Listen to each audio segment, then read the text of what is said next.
Hey, welcome back to the channel. I hope you're having a great day, a blessed day, and getting 1% better than yesterday, and breaking free from whatever is holding you back. I'm doing the same. I'm having a great day. I'm feeling free. I can remember after the day was just about done yesterday, laying on the couch, and I was just excited to get to the day, and that's a nice feeling.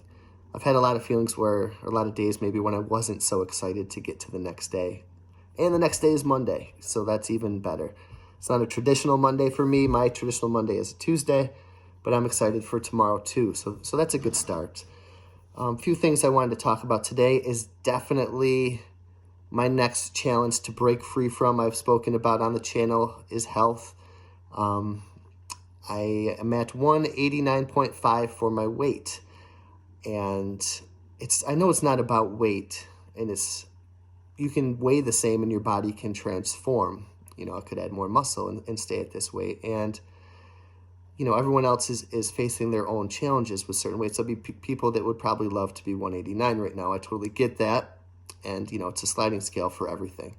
But this is just my journey. I do know I have to lose a few pounds. I know I have to eat better. So it's not just about the weight for me. I could be this weight, like I said, and be healthy. And there's skinnier people that doesn't mean that they're healthy. They could be very skinny, but you could be stressed out and you could be smoking and drinking and doing drugs. So it's all kind of relative. We each have our own paths. But the path that I am on today is to eat better and to be more physically active. Part of that I thought was great this morning while I went out and did my shops. I made $54.83. I did 2 quick orders before the calling hours I had to go to for my friend and customer this afternoon.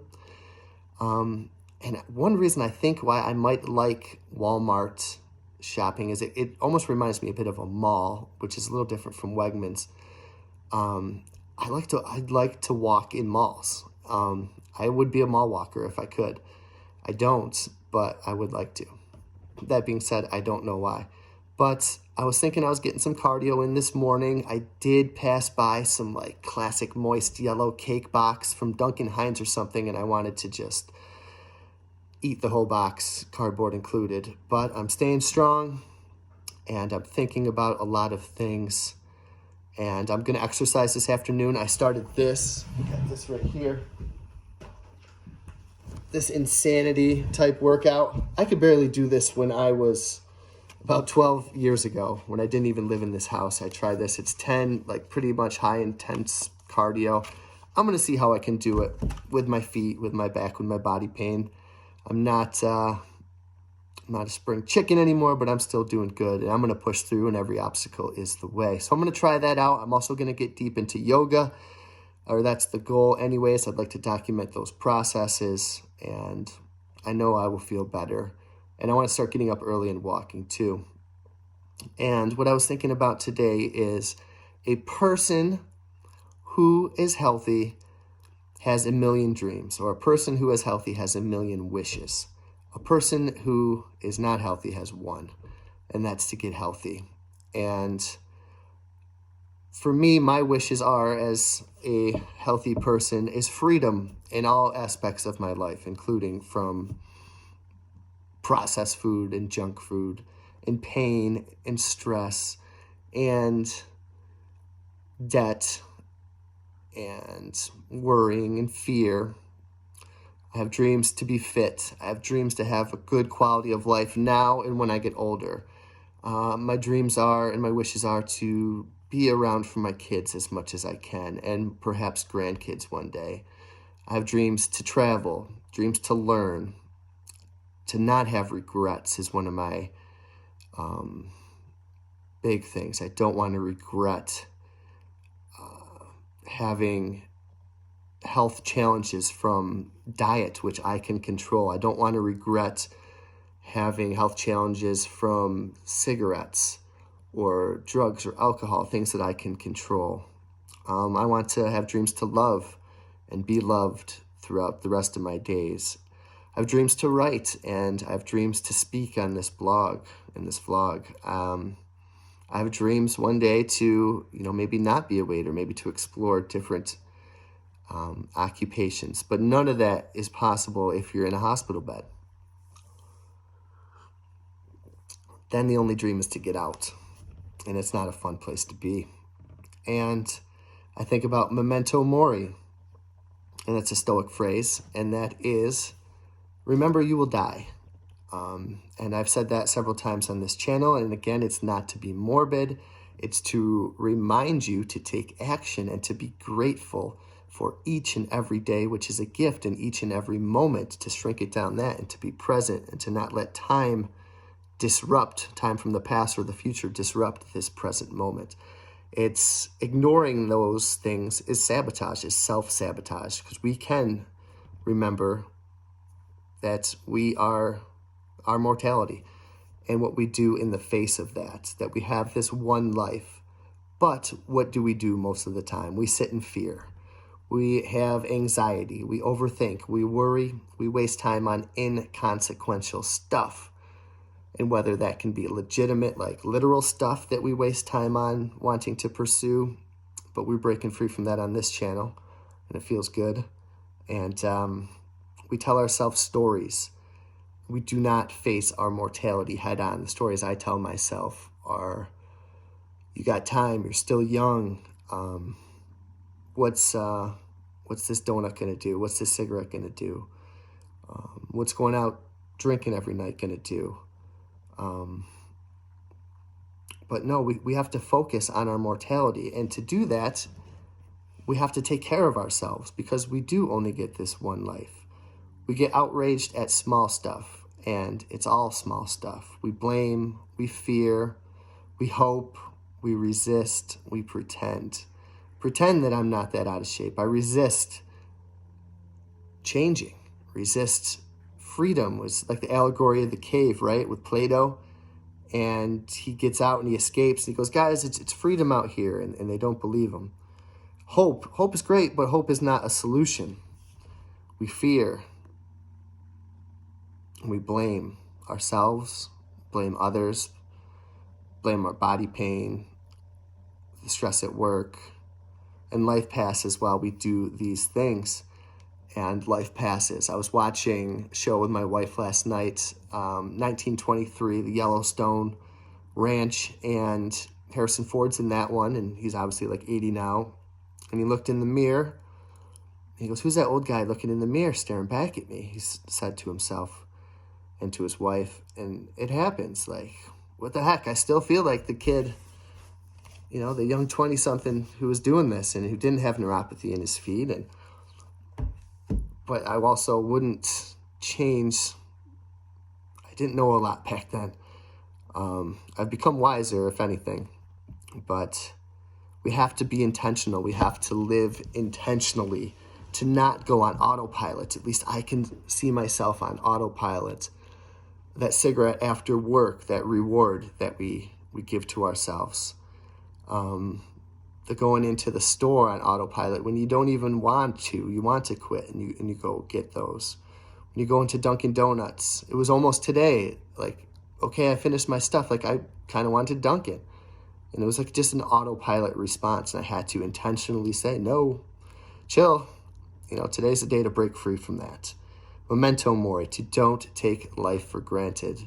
So instead of fear, instead of worry, blame, hope without a plan, instead of resisting, instead of pretending, we should be kind, we should be grateful, we should be courageous. Courage is clarity.